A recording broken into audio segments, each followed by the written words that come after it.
Hi friends, இன்னைக்கு நம்ம பூஜா ஸ்டனி வேல்ல வந்து ராகி தோசை எப்படி செய்யுதுன்னு பார்க்கலாம். குழந்தைகளுக்கு ரொம்ப பிடிச்சமானது. வாங்க பார்க்கலாம்.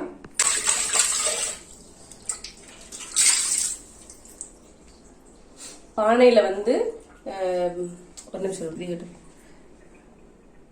இந்த ராகி தோசைக்கு வந்து பாத்தீங்கன்னா ஃப்ரெண்ட்ஸ், ராகி மாவு வந்து ஒரு 2 கப் போட்டிருக்கேன். கடலை மாவு வந்து 1 கப் போட்டிருக்கேன்.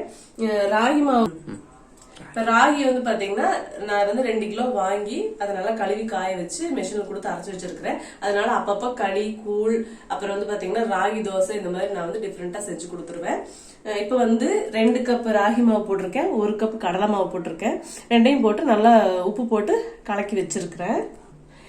இதுக்கு வந்து பாத்தீங்கன்னா தக்காளியும் பீக்கங்காயும் கட் பண்ணி வச்சிருக்கேன். ரெண்டும் சேர்த்து பஜ்ஜி கடைஞ்சிடலாம். அது இல்லாம தேங்காய் சட்னி.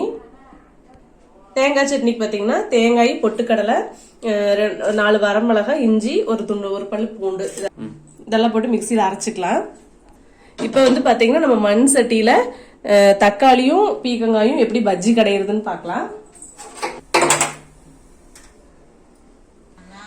இப்ப சட்டி காஞ்சதையும் எண்ணெய் வந்து அளவா ஊத்திக்கலாம். இப்ப வந்து பாத்தீங்கன்னா எண்ணெய் காஞ்சிருச்சு, கடுகு போட்டுக்கலாம். இப்ப எண்ணெய் காஞ்சு கடுகு வெடிச்சதையும் வெங்காயம், வரமிளகாய் போட்டுக்கலாம்.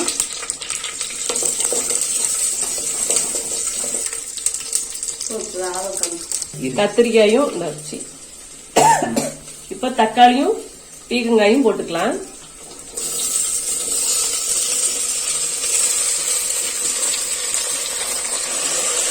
இப்ப வந்து தனியா தக்காளி பஜ்ஜி கடை இருக்கும். இந்த மாதிரி பீக்கங்காய் இல்லைன்னா கத்திரிக்காய் இது ரெண்டுல ஏதோ ஒன்று போட்டு செஞ்சீங்கன்னா கொஞ்சம் டிஃப்ரெண்டா இருக்கும். வந்து உப்பு போட்டுக்கலாம்.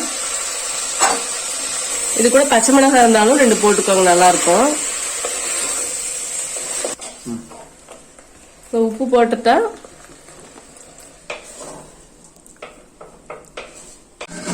தேங்காய் சட்னி அரைக்கலாம்னு பார்த்தோம் ஃப்ரெண்ட்ஸ். அப்புறம் பார்த்தா மிக்சி வேற ரிப்பேர் ஆயிடுச்சு. அதனால சரி கிரைண்டர்லயே போட்டுடலாம் அப்படின்னு கிரைண்டர்ல போட்டு அரைச்சிட்டு இருக்கேன். அதுவும் அரைஞ்சிருச்சு. இப்ப எடுத்துடலாம். பாத்தீங்கன்னா அரைப்பட்டுருச்சு. என்னென்ன போட்டா சொல்லிடுமா? சொல்லிட்டு இதுல பாத்தீங்கன்னா தேங்காய், பொட்டுக்கடலை, வரமிளகா, இஞ்சி, ஒரு பல்லு பூண்டு, உப்பு, அவ்வளவுதான். குழவிய வெளியே எடுத்துட்டு அப்புறம் எடுத்துக்கலாம்.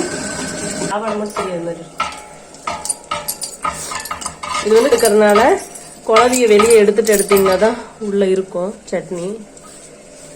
வந்துருச்சு கெட்டி தேங்காய் சட்னி வந்துருச்சு. நல்லா இருக்கு. இது வந்து ஹரிஷ் கொடுத்த ஐடியா. நான் பக்கத்து வீட்டுல போய் அரைக்கலான்னு பார்த்தேன், மிக்ஸி ரிப்பேர் ஆயிடுச்சு. அப்புறம் பார்த்தா எங்க ஹரிஷ் கிரைண்டர்லயே போடுமான்னு சொன்னா, அதனால போட்டு அரைச்சு எடுத்தாச்சு. அது சூப்பரா வந்துருக்கு. அவ்வளவுதான் சட்னி. இது வந்து தாளிச்சு ஊத்திக்கலாம். இது வந்து அப்புறம் வந்து பஜ்ஜி வந்து ரெடி ஆயிருச்சு. அவ்வளவுதான். இது வந்து பருப்பம்பூத்து வச்சு நல்லா கடைஞ்செடுத்துட்டா தக்காளி பீக்கங்காய் பஜ்ஜி ரெடி. நாளைக்கு வந்து பாத்தீங்கன்னா கரண்டி பருப்பாமுத்து இது வந்து வச்சு இப்படி கடைஞ்சுக்கலாம் சட்டியில. நல்லா இருக்கும்.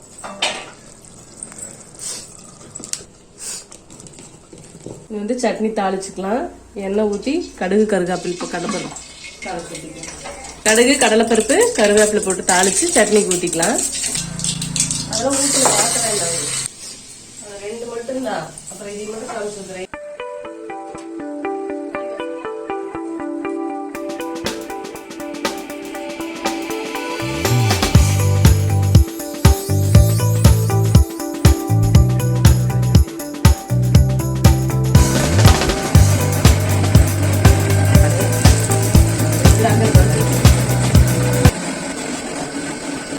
பாத்தீங்கன்னா போட்டங்காட்டி ராகி வந்து ஒட்டாம சூப்பரா வரும்.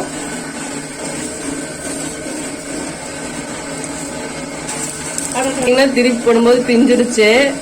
ஆனா நல்லா இருக்கும், சூப்பரா இருக்கும்.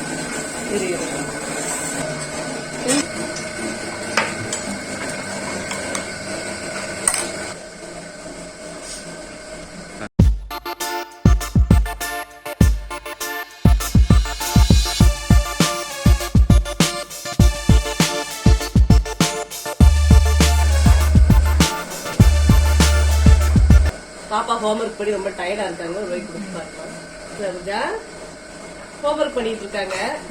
எப்படி இருக்கு?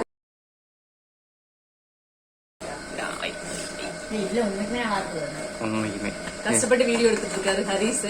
அவருக்கு ஒரு வாய் கொடுத்தாலாம். ஹரிஸ் சூப்பராக சட்னி தான் கொஞ்சம் உப்புத்தாம இருக்குது. உப்புத்தாம இருக்கா? போட்டலாம். எப்படி இருக்கு? சூப்பரா இருக்குது. பீக்கங்காயும் தக்காளியும் போட்டு கடைஞ்ச பஜ்ஜி, தேங்காய் சட்னி, வரமிளகா போட்டு அரைச்ச சட்னி சூப்பரா இருக்குது.